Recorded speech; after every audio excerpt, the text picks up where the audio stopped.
Bonjour à tous, je fais une petite vidéo sur le dessin pour l'ombrage car vous avez été plusieurs à me demander par rapport au tatouage comment faire des ombrages. Donc que ce soit de l'ombrage sur l'objet ou l'ombre portée de l'objet, parce qu'il y a plusieurs ombrages, donc l'ombre sur l'objet lui-même ou l'ombre que l'objet va faire.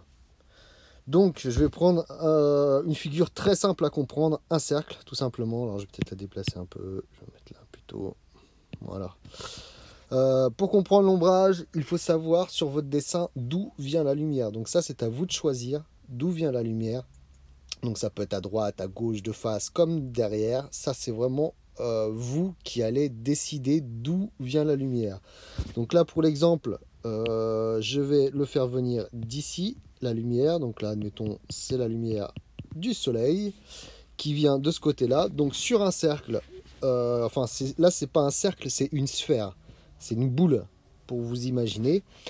Donc, la lumière vient de là. Il y a plusieurs zones. La lumière plein phase par rapport à la lumière. Donc là, j'ai tracé avec les pointillés. Donc là, cette partie-là, c'est logique, c'est une question de bon sens.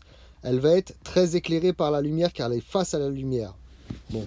Ensuite, on a une autre partie, une deuxième partie qui va commencer à être ombrée. Donc là, cette deuxième partie-là, qui va avoir un ombrage progressif parce que les rayons de la lumière, là, ils tapent encore sur ce côté-là, mais à partir de là, ici, vous voyez, la lumière va taper de côté, donc il y aura moins de lumière. Et puis, plus vous allez arriver derrière, moins la lumière va passer en fait. Les rayons vont être coupés. Donc c'est pour ça que l'ombrage va se faire de plus en plus sur la forme. Donc là, je vais prendre l'outil ombrage. Donc là, forcément, ça va commencer à sombrer. Donc hop, je vais faire un ombrage de plus en plus fort. Voilà. Et pour le fond, donc je ne m'applique pas des masses, hein, je fais un peu ça à laver vite. Pour le fond, il sera encore plus ombré parce que c'est lui qui va être le plus euh, qui ne va être le moins exposé à la lumière. Voilà, je cherche mes mots. C'est une question d'exposition à la lumière. Voilà. Donc là, voilà, on peut même monter jusqu'ici, un début d'ombrage très léger. J'essaye de corriger un peu quand même. Donc au niveau du fond, donc derrière l'objet, on peut même aller jusqu'au noir. Ça dépend de ce que vous voulez avoir comme rendu en fait. Mais vous pouvez aller même aller jusqu'au noir au niveau de l'objet. Voilà. Donc là, ça déborde, c'est normal, c'est parce que j'ai le pinceau aérographe. Je vais grossir un peu pour corriger. J'ai le pinceau aérographe, donc forcément ça. Hop. Ah, d'ailleurs, j'aurais dû faire un calque, parce que là, du coup, si j'efface, ouais, voilà, si j'efface. Bon, en gros, voilà, je peux effacer l'ombrage. Hop, voilà. Bon, alors vous comprenez ce que j'ai voulu dire. Ensuite, donc là, on a fait l'ombre sur l'objet, parce que la lumière vient d'ici. Là, on a la surface de lumière. Là, j'ai fait l'ombre qui va commencer à être de plus en plus présente, car l'objet est derrière la lumière. Ensuite, on a l'ombre portée. Ce qu'on appelle l'ombre portée, c'est l'ombre que l'objet va faire. Par exemple, vous mettez une boule sur une table par rapport à la lumière de votre pièce, elle va créer une ombre sur la table. Donc là, c'est cette ombre-là, l'ombre portée, c'est ce qui va aussi donner ce sentiment, cette sensation de relief au dessin. Pour les tatouages en relief, il y a ces ombres. Donc tout ce qui est tatouage en relief, si vous remarquez, vous avez l'ombrage sur l'objet et l'ombre portée. Et c'est l'ombre portée qui donne beaucoup de relief au tatouage à relief. D'ailleurs, un tatouage en relief, vous le verrez correctement en relief que sous un certain angle de vue. Si vous prenez légèrement de travers, ça ne ressemblera plus à du relief. D'ailleurs, c'est l'un des inconvénients des tatouages en relief, c'est qu'il faut vraiment le voir sous l'angle donné par rapport au tatouage pour le voir correctement en relief. Sinon, ça n'a pas cet aspect super relief, quoi. Donc là, j'ai mon ombre portée qui va se situer à peu près ici. Voilà, je vais créer un nouveau calque. Donc là, je vais reprendre mon outil d'ombrage. Donc là, vous pouvez le faire soit beaucoup, soit très diffusé. Là, je ne veux pas en faire beaucoup, hein, ça sert à rien. Hop, voilà. Et pareil, plus vous vous rapprochez de l'objet, plus ça va être un peu foncé quoi, par rapport à la lumière. Voilà.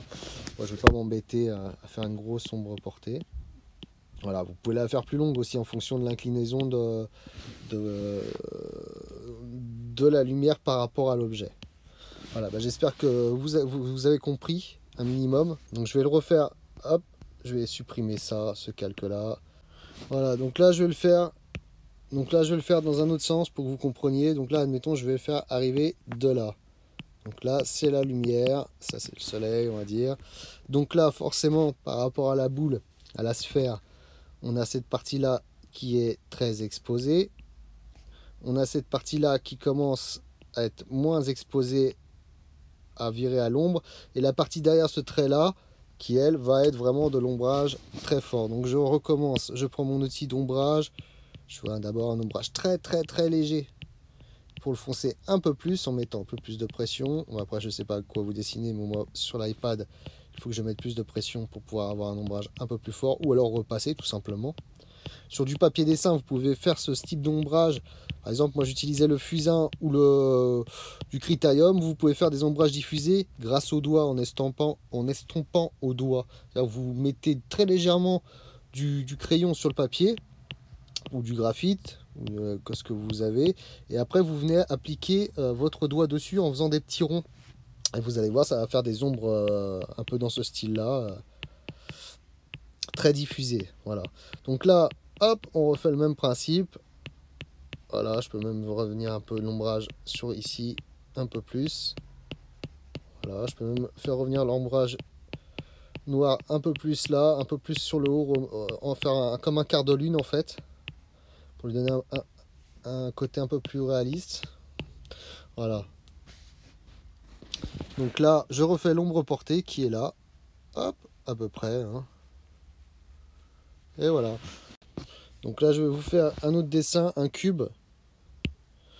Vous puissiez comprendre. Alors, ce coup-ci, je vais faire la lumière qui va venir de là, à peu près. De derrière, on va dire plus comme ça. Ouais, pour que vous compreniez un peu mieux. Là, je vais faire un cube. Un cube vite fait. À main levée. Voilà. Donc là, la lumière vient du dessus, un peu de face. Donc forcément, je vais avoir une face bien plus ombrée. Et une autre un peu moins ombrée. Voilà. Et forcément l'ombre portée qui sera en forme de cube. Comme ça. Voilà. Ou plutôt comme ça. Pardon. Parce que là, vu l'ombrage, ça viendrait comme ça. Voilà. Parce que l'ombrage aura l'ombre portée. Aura quand même la forme. Il faudra que la forme coïncide avec la forme de l'objet. Voilà, et bah écoutez, j'espère que ce petit explicatif, je n'ai pas envie de dire tuto, ce petit explicatif sur les ombrages pourra vous aider à comprendre ce processus d'ombrage. Donc c'est tout simplement diriger sa lumière en premier lieu sur votre dessin, savoir d'où vient la lumière. Par rapport à d'où vient la lumière, et bien vous faites l'ombrage à l'opposé de la lumière. C'est une question de logique, c'est comme dans la vie réelle. Si vous avez des problèmes sur l'ombrage, vous prenez un objet, vous le mettez sur une table en fonction d'un point d'éclairage et vous verrez sur l'objet, vous voyez là où c'est le plus éclairé, là où c'est le moins éclairé, et vous reproduisez tout simplement sur le dessin ce principe d'ombrage et d'ombre portée. Pour dernier exemple, j'ai pris ma souris en photo. Donc on voit très bien la forme de l'objet. Alors je vais prendre une couleur claire pour que vous puissiez voir. Hop.